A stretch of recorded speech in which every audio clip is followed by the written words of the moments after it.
Abnormal TP reading, throttle position sensor. Ayan.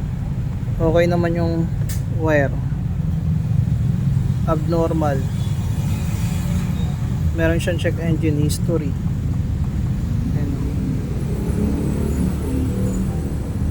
Accelerator, dahan-dahan. Dahan-dahan. 4.96 na agad. Wala pang 1 port. Ayan. Wala pang 1 port yan. 4.96 agad. Sagad ko.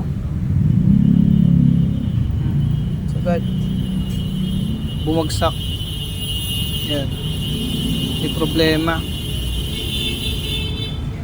Sa TP sensor. Eto. Hindi kaya sa wiring.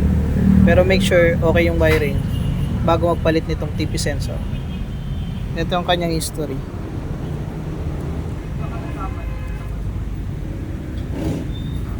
Yan, throttle position sensor, circuit high. Okay? Yun. Dapat ang reading nito pataas. Hindi siya yung biglang sagad ng 4.9. Okay? So, testing, check yung wiring. Then, kapag okay yung wiring, TP sensor. Yun.